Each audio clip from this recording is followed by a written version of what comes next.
অল্প বয়সে বিয়ে করলে স্পেশাল 6টি উপকার হয়। অনেকেই আছেন সন্তানকে অল্প বয়সে বিয়ে দিতে চান না, যে তুমি তো এখনও নিজের পায়ে দাঁড়াতে পারোনি, একটু কিছু করো, আগে কেবল তো পড়াশোনা করতেছো, আগে নিজের পায়ে দাঁড়াও, তাহলে কি এখন অন্যের পায়ে দাঁড়িয়ে আছে? অনেক বাবা মায়েরা আছে এগুলো বলে যে তুমি আগে নিজের পায়ে দাঁড়াও, একটা কিছু করো, আগে পড়াশোনা শেষ করো, চাকরি বাকরি করো, এরপর একটা কিছু করি, এরপর তুমি বিয়ে শাদী করো।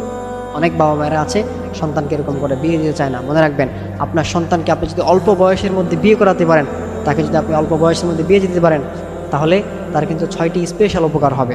তার মধ্যে নাম্বার 1 যে উপকারটা, সেটা হচ্ছে আপনার সন্তানকে আপনি যদি অল্প বয়সের মধ্যে বিয়ে করে দিতে পারেন, তাহলে তার চরিত্রের হেফাজত থাকবে। কখনো কেউ তার চরিত্রের মধ্যে কলম তুলতে পারবে না, তার চরিত্র সেফ থাকবে, সে কখনো অপকর্মতে লিপ্ত হবে না, সে কখনো খারাপ কাজে লিপ্ত হবে না, সে কখনো বাজে মেয়েদের পাল্লায় পড়বে না। এক কথায় তার চরিত্রের উপরে কেউ কখনো কলম তুলতে পারবে না, তার চরিত্র হেফাজত থাকবে। এরপর নাম্বার 2 যেটা, সেটা হচ্ছে তার লজ্জাস্থান সেফ থাকবে, তার লজ্জাস্থান হেফাজতে থাকবে। এই লজ্জাস্থান সে কখনো খারাপ কাজে ব্যয় করবে না, খারাপ কাজে লাগাবে না, সে জিনার কাজে কখনো লিপ্ত হবে না। এই জন্য অবশ্যই আপনি আপনার সন্তানকে অল্প বয়সের মধ্যে বিয়ে করে দিবেন। এখন অনেক সন্তান আছে বিয়ে করে দেয় না, তারা জিনার কাজে লিপ্ত হয়ে যায়। মনে রাখবেন, যে সন্তান জিনা করে, আপনার সন্তান আপনাকে বলতেছে বিয়ের কথা, কিন্তু আপনি বিয়ে দিচ্ছেন না, সন্তান জিনা করতেছে, মনে রাখবেন এর জন্য আপনাকে জাহান্নামে যেতে হবে। আপনার হজ জাকাত দিয়ে কোনো কাজ হবে না, আপনি জাহান্নামী। জিনা কিন্তু এটা মারাত্মক একটা বিষয়, এই বিষয়ে আল্লাহ তাআলা জানিয়ে দিয়েছেন, ওয়ালা তাকরাবুজ জিনা ইন্নাহু কানা ফাহিশাতাও ওয়া সাআ সাবিলা। তোমরা জিনার ধারে কাছেও যেও না। কিন্তু দুঃখজনক হলেও সত্য যে এখন আমাদের ম্যাক্সিমাম যুবতীরা তারা জিনার কাজে অ্যাভেলেবেল এখন লিপ্ত হয়ে আছে। আল্লাহ কিন্তু অন্য জায়গায় বলছে যে তোমরা এই গুনাহ করো না, ওই গুনাহ করো না, কিন্তু জিনার সম্পর্কে আল্লাহ তাআলা বলছে কি, যে তোমরা এটার ধারে কাছেও যেও না। এই জন্যে আপনি যদি আপনার সন্তানকে অল্প বয়সের মধ্যে বিয়ে দিতে পারেন, তাহলে আপনার সন্তানের লজ্জাস্থান সেফ থাকবে, সে কখনো অপকর্মে লিপ্ত হবে না, সে কখনো তার লজ্জাস্থান খারাপ কাজে ব্যয় করবে না। এরপর নাম্বার 3 যে উপকারটা, সেটা হচ্ছে আপনার সন্তানের চোখ হেফাজতে থাকবে, তার চোখ কখনো বাজে মেয়েদের দিকে, বেপর্দা নারীদের দিকে কখনো যাবে না, তার চোখটা হেফাজত থাকবে, সে কখনো চোখের গুনাহ করবে না। এরপর নাম্বার 4 যেটা, সেটা হচ্ছে আপনার সন্তান অল্প সময়ের মধ্যে সফল হয়ে যাবে।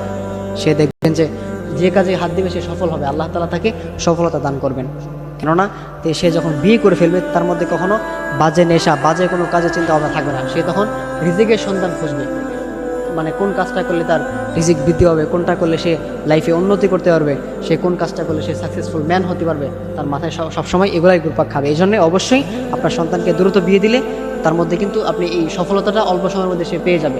এরপর নাম্বার 4 যেটা, সেটা হচ্ছে আপনার সন্তানকে আপনি যদি অল্প বয়সের মধ্যে বিয়ে করে দেন, তাহলে তার দিনের অর্ধেক পরিপূর্ণতা পেয়ে যাবে। আর নিকাহ নিসফুল ঈমান, বিয়ে হচ্ছে, নিকাহ হচ্ছে ইমানের অর্ধেক পরিপূর্ণতা পেয়ে যাওয়া। অর্থাৎ আপনার সন্তান যখন বিয়ে করে ফেলবে, সে কখনো জিনা করবে না, সে কখনো বাজে নারীদের দিকে তাকাবে না, তার অর্ধেক দিনের পরিপূর্ণতা পেয়ে যাবে, আর বাকি হচ্ছে তার তাকওয়ার উপরে। এজন্য অবশ্যই আপনার সন্তানকে আপনি অল্প বয়সের মধ্যে বিয়ে করে দিবেন। এরপর নাম্বার 6 যেটা, সেটা হচ্ছে অল্প বয়সে বিয়ে করলে আল্লাহ তাআলার নৈকট্য হাসিল করা যায়। একটা বান্দা যখন বিয়ে করে ফেলে, তার বিয়ে যখন সে হয়ে যায়, তখন সে আল্লাহ তাআলার কাছাকাছি চলে আসে, সে নামাজ কালামগুলো ঠিকমতো পড়ে, সে গুনার কাজে লিপ্ত হয় না। এই জন্যে অল্প বয়সে বিয়ে করলে আপনার সন্তানের কিন্তু এই 6টা স্পেশাল উপকার হবে। এই জন্য আমাদের বাবারা যারা আছেন, মায়েরা যারা আছেন, আপনারা অবশ্যই এই বিষয়গুলো মাথায় রাখবেন। আপনার সন্তানকে আপনি দ্রুত বিয়ে করে দিবেন, এতে আপনারাও ভালো থাকবেন, আপনাদের সন্তানগুলো ভালো থাকবে।